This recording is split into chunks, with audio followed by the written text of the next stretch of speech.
भोजन के बिना कोई जी नहीं पाएगा। इस दुनिया में जो खा खा कर मर रहे हैं ना, उसकी संख्या बहुत ज़्यादा है। 3 स्टेप, 3 चरण अगर भोजन में आप लागू नहीं करते तो आप स्वस्थ नहीं रह सकते। आपको क्या लगता है, योग करने से आप स्वस्थ रह पाओगे? मात्र योग करने से आप स्वस्थ रह पाओगे? ये सब करने से, खाली उतना करने से स्वस्थ रह पाओगे और कुछ नहीं करना है? हाँ, कहाँ पे? अनुशासन में रहना पड़ेगा, खाने पे ध्यान देना पड़ेगा।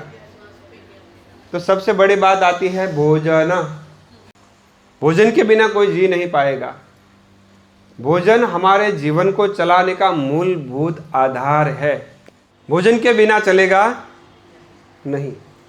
जैसे हवा हमारे लिए भोजन है, सूर्य प्रकाश हमारे लिए भोजन है, पानी हमारे लिए भोजन है, अन्न फल फलादि जो है वो भी हमारे लिए भोजन ही है। उसी के आधार पर हमारा जीवन चलता है। 3 स्टेप, 3 चरण अगर भोजन में आप लागू नहीं करते तो आप स्वस्थ नहीं रह सकते। ये बहुत जरूरी है। सबसे पहले भोजन केवल पेट भरने के लिए नहीं करना है। कई लोगों को भूख लगती है तो किस लिए भोजन करते हैं? पेट भरने के लिए भोजन करते हैं। उसमें पौष्टिकता है कि नहीं है वो कुछ नहीं देखते। उसमें विटामिन्स, फिर जो भी उसमें चाहिए, प्रोटीन्स, फाइबर, वो कोई मात्रा का कोई लेना देना नहीं है, बस पेट भर जाना चाहिए। और डिब्बे डिब्बे भरे रहते हैं घर में, पता है ना, क्योंकि जब भी भूख लगे खोलकर खा लिया। पौष्टिकता भले जीवन उसमें भले ना हो, मर गया हो, जैसे प्लास्टिक की फूल की तरह वो है, सब डिब्बा बंद, पैकेट बंद फूड खाते हैं, तो कभी स्वस्थ नहीं रह पाएंगे। ऐसा निर्जीव भोजन खाओगे तो जीवन कैसा रहेगा? निर्जीव। तो भोजन में जीवंतता होनी चाहिए। आपका भोजन पोषण से भरा हुआ होना चाहिए, केवल स्वाद के लिए नहीं। डॉक्टरों ने स्टडी किया, एक प्रकार का वर्ग है जो भूख में मरता है। भूखमरी में भी लोग मर जाते हैं ना, खाना नहीं मिल रहा है, करोड़ों लोगों को ऐसा है ना, भूखमरी में मर रहे हैं। एक वर्ग ऐसा है, अति खा रहा है और मर रहा है। जो भूख से मर रहे हैं वो, उसकी संख्या कम है। इस दुनिया में जो खा खा कर मर रहे हैं ना, उसकी संख्या बहुत ज्यादा है। अगर आप खाते ही रहोगे, सिस्टम को आराम ही नहीं दोगे, कब बंद होना वो पता ही नहीं है, तो जल्दी तैयारी कर लीजिए जाने की। दूसरा चरण, आपका भाव। भोजन करने जब बैठे हो तब आपकी मनोदशा कैसी है, मन की अवस्था कैसी है?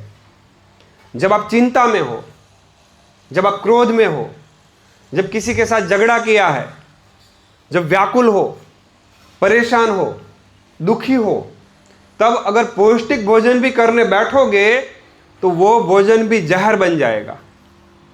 ऐसा स्टडी हुआ है।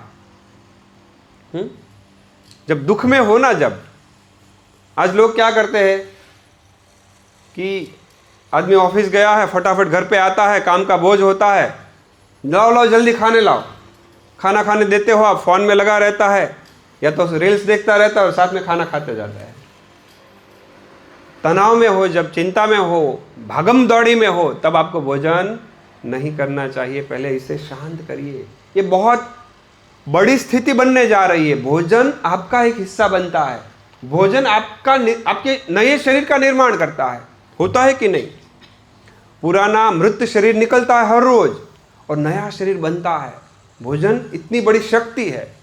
और आप बेहोशी में खाते जाते हो भोजन करने बैठो तब कोई फोन नहीं, साइलेंस रहकर भाव से, सद्भाव में, प्रेम में, खुशी में, आनंद में भोजन करना चाहिए। तीसरा, अनुग्रहिता। आत्मा के लेवल का तीसरा हो, आत्मा के लेवल से आपके भीतर ग्रेटिट्यूड होना चाहिए कि धन भागी हूं कि मुझे आज भोजन मिला। कृतज्ञता आपके अंदर आनी चाहिए। भोजन करते समय प्रार्थना करके भोजन करिए। भोजन हमारा हिस्सा बनने जा रहा है, तो भाव से भोजन करिए। करोड़ों लोग ऐसे हैं ना जिसको भोजन ही नहीं मिल रहा है और आपके घर में कोई कमी नहीं है, तो आपके अंदर वो भाव होना चाहिए। 3 स्तर पर भोजन करिए, अपने आप आपका स्वास्थ्य सुधर जाएगा।